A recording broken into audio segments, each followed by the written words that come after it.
So I'm Becky Binder with Cornet Global, and I'm so glad that you're here and being able to join us for the reviewer webinar, and we thank you for taking time to join us today.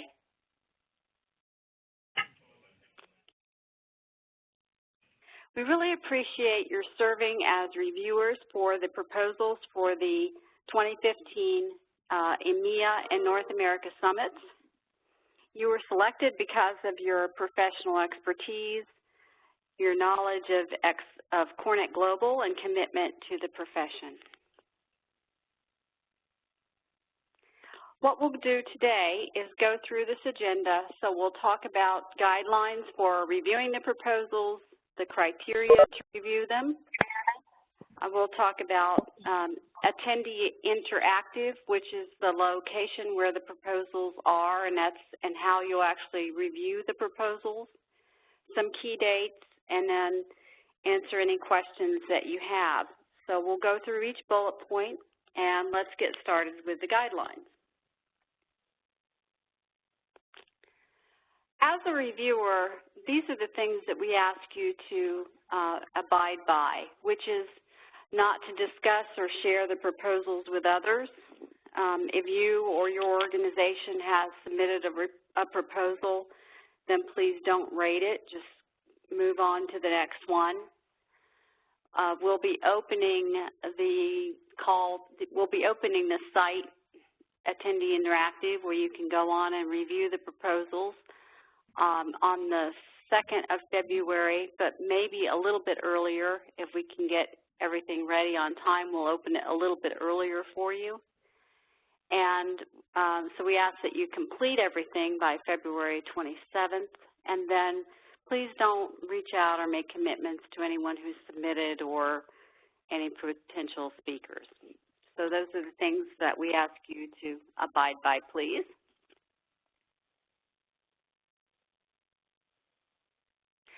The criteria for rating, once you're in the AI system, and we'll send you your login and password as we get closer to the date of when you review the proposals, you'll be looking at each one and rating it according to the different criteria that are outlined on this slide.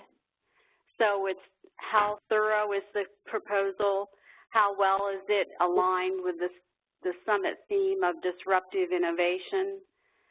And you can read about more about the theme on the Cornet Global website and familiarize yourself with it a bit more if you haven't done that already. What's the expertise of the speakers? How well do the objectives or what the person is to learn? How well does that align back to what's outlined in the proposal description? How relevant and new is the information? And is there a multidisciplinary approach in the proposal with bringing in some speakers who have a different discipline perspective, different set of problem-solving skills to bring to the table? So those are the criteria that you'll go through. You'll rate each one of these items, and then you'll also assign an overall score to what you think that proposal rates as. What I think is helpful is just to simply read the proposals as a group first, so that you can get a sense of the totality of what people are thinking about, what they're writing about. You get a chance to compare things before you start assigning scores and rating them. So you get a much more holistic view when you do it that way, rather than rating one and then having to rethink it when you read another proposal and then maybe go back and adjust a score based on what you've seen or read before. So I encourage you to read them as a group and then have a little time to think about it and then start your review process.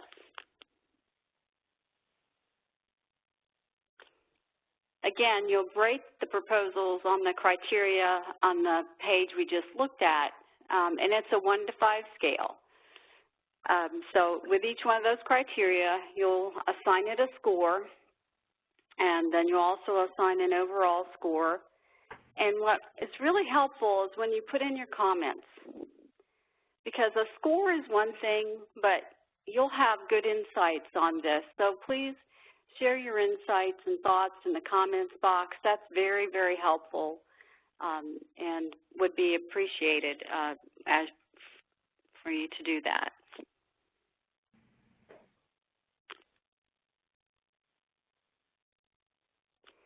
Some important dates to keep in mind. 23 January, the call for proposal closes.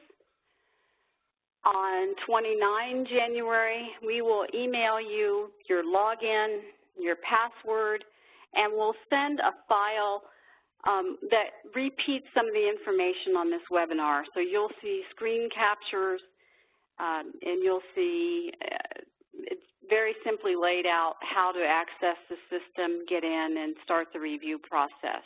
So we'll email that later this month, and then officially on the 2nd of February, you'd begin the review process, although we're aiming to open that for you a little bit earlier if possible. And then on the 27th, please have your reviews complete. If something changes and you find that you don't have the time to review the proposals, just let us know. We understand that things change and workloads change. So, but it would be helpful for us to know if you can't complete the assignment. And then what happens after you've evaluated the proposals? Overwhelmingly, what happens is that it's a good process, because what happens is that you've got great insights and knowledge, and that's going to bubble. You're all going to bubble up to the surface the very best of the proposals. It happens every single time. And then once those best proposals are surfaced and you've had a chance to put in your comments and everything, they get reviewed very carefully by the senior staff, and then the final program is selected for the summit. If we need to schedule a call to talk about some of these proposals and get more in-depth on them, we will, but that will be more on an as-needed basis. So we'll take a look at everything as it comes in and then call the shots on that at the time.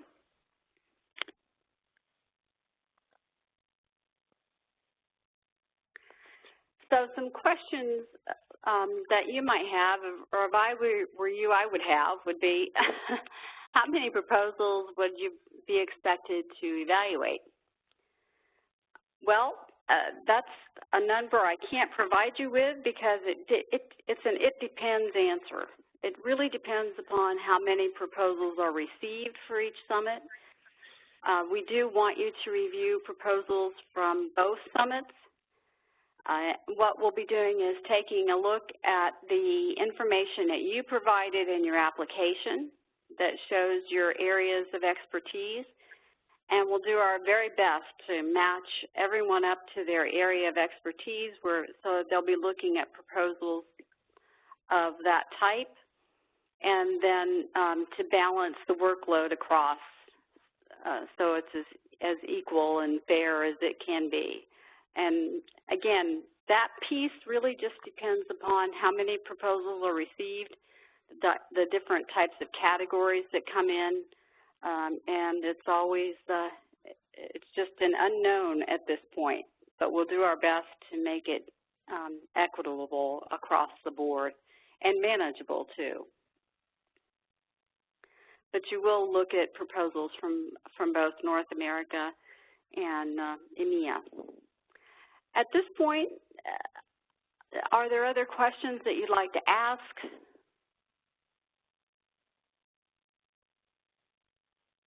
Hi, Becky, it's Janet. Just a quick question. The proposals themselves, is there a set format? Are they in the same detail? Is it, is it fairly easy? There is a set format. I mean, basically, you'll be looking at the title of the description, who submitted it, a 1 to 2 paragraph description of it, the learning objectives, and yes, it's all laid out in the same information. Okay, great, thank you. Mm-hmm. Hi there, it's Sophie Hodges speaking. I wonder if you could just give us a brief indication of how many proposals you typically expect to receive in this type of intake, just so we can have an idea of the volume. Right. Well, each year it grows. I think last year for EMEA we had around 70 proposals in total, maybe a little bit more. North America garnered around 260. So use that as a baseline, mm-hmm. and I'm expecting an increase in both numbers. Not a huge increase, but up somewhat from year to year. Okay.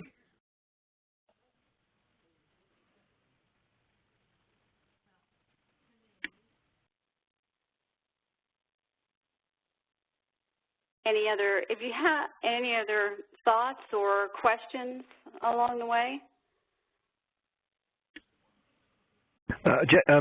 Becky, it's James Maddock. I'll just comment, having been done this for the last 4 years. I think just for everyone else's sake, the numbers sound pretty daunting, but actually they're not, and the ability to read quite a lot of them together does help, and the scoring becomes pretty quick and pretty simple. It's really about the adherence to the title, whether they're interesting reads. There will be an awful lot in the some categories, and they'll all be quite samey, so you kind of get rid of those quite quickly, because really this is all about what would the audience want to hear about on the day.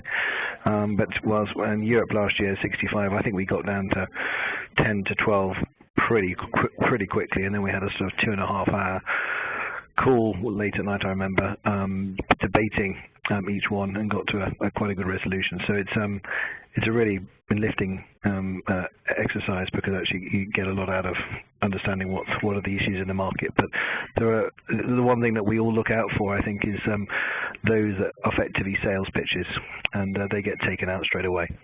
Inevitably, there's an awful lot from the big service providers, and that's fine, because they do a lot of this type of stuff. But it is overall, it's just about interesting to the audience, and a non-sales pitch that tends to win the day on these.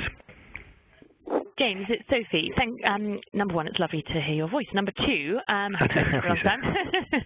number two, that's a really good point.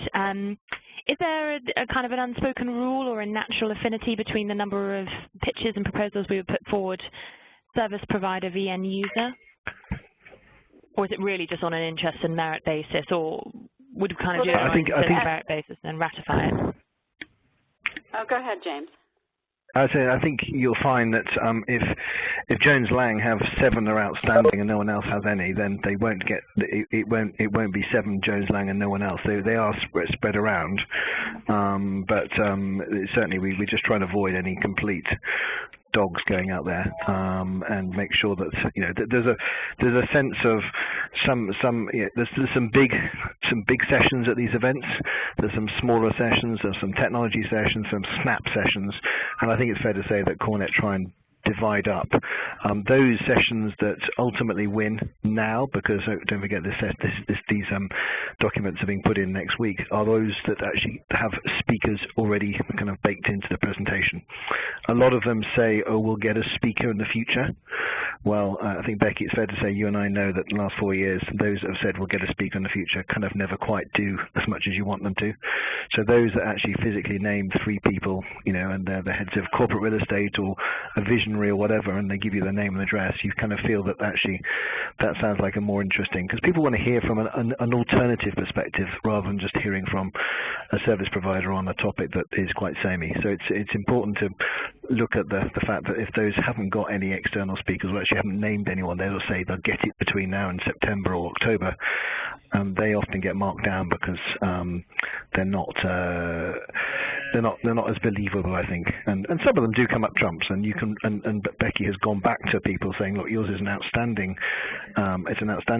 submission, but you say you're going to get 2 speakers. Look, unless you give them to us in the next couple of weeks, it's not going to go through. And they do come up with those because they don't necessarily realise it's that important. So we kind of, it becomes quite iterative after we've got rid of 40 proposals that are either boring or sales pitches.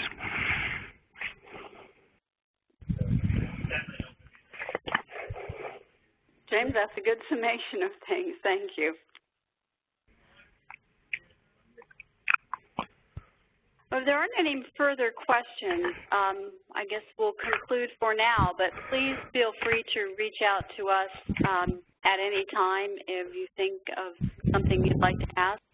Know that we'll be sending you your login and password and a document that with screen captures of the exact AI site, which I think you'll find it very intuitive.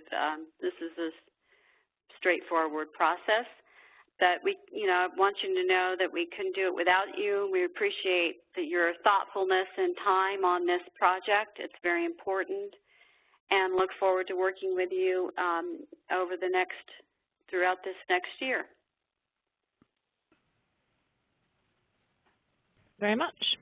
Thank you. Thank you. Bye. Take care, guys. Thank you. Bye.